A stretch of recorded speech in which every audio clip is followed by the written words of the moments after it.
First of all, I've got to say I was absolutely delighted to be asked to do the Rocky Horror Show. What was a real surprise though was when I got here, the love that was given out, the affection, you know, the niceness, the call it what you want. It was really just something quite unique, and I haven't felt that since I was in my own kitchen.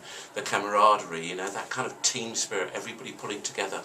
And it certainly encouraged me to want to get out there and do the warm-ups with them. And I'm sorry I haven't been there the final week, guys, but I did hurt me back, as you know. You know, Phil's so rough, he gets right in there, doesn't he? Anyway, I love you too, Phil. But it has just been a wonderfully exciting journey in my life. Yeah, a lot of people often talk about the lead, David, who's an exceptionally nice, wonderful, kind man, and thoroughly enjoyed it. But, you know, it's almost like a great player in a football team. Yeah, without the rest of them, you ain't so great, you know what I mean? Yes, you can have greatness, but everybody pulling together collectively. And I stand like this little pubescent child on the side of the stage every night, just watching it all unfold and loving every fucking minute of it. It's just been great. As far as being part of it is concerned, and walking out there and doing my narrator bit, it's that is just the little trimmings that sort of go along with it. But the real meaty part of it is just watching the show unfold. So we should rightly say thank you to Richard O'Brien. What an incredible man he was all those years ago, writing such a fantastic play, and to all the people in the Ambassador Theatre Group who've taken it on and moved it on. Yeah, look, we've got 5 fucking minutes, there you go.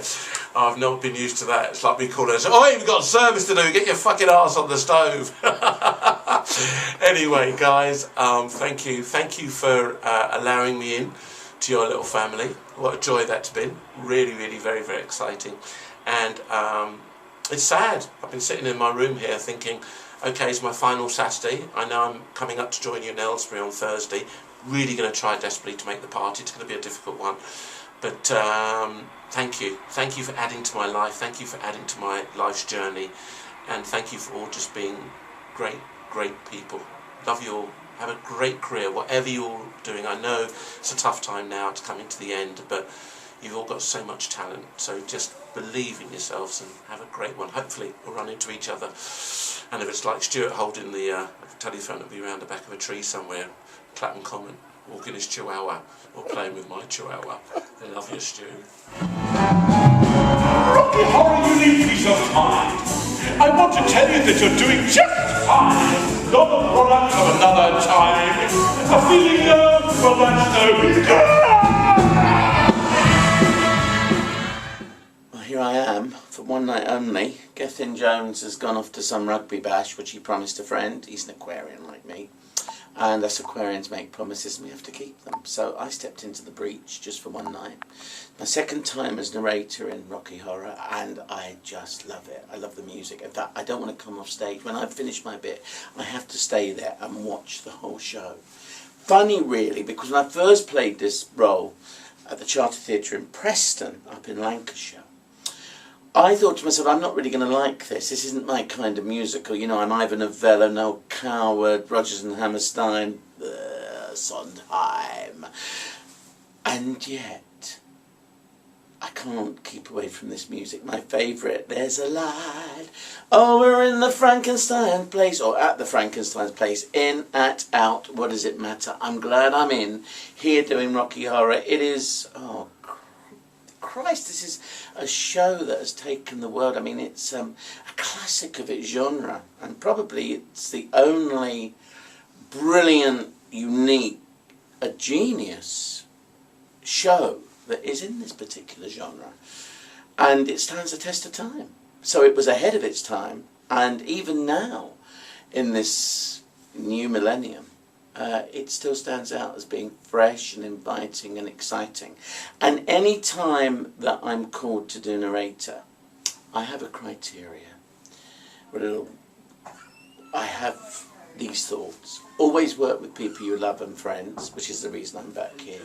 Because of Stuart, because of Richard, David and Phil. And always enjoy what you're doing. And I've got friends here, I enjoy what I'm doing, so that's why I'm doing this, and hopefully I'll do it one more time. There are some who have a far more physical philosophy. They're Sagittarians. Yes.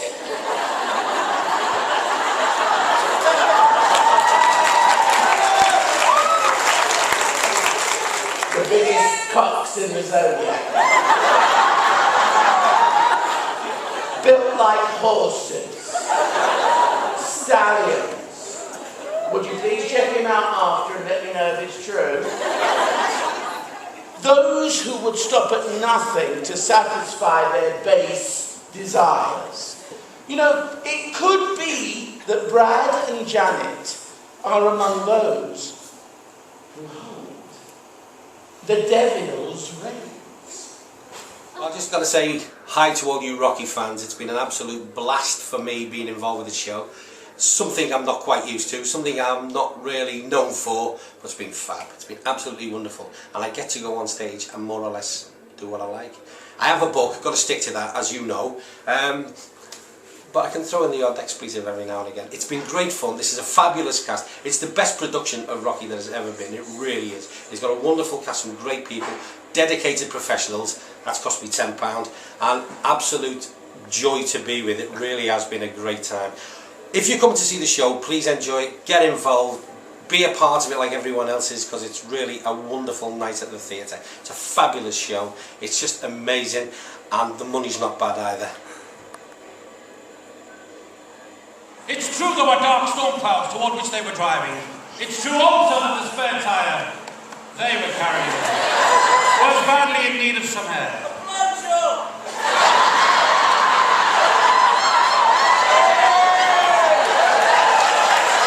You couldn't get a fucking kiss off a crocodile.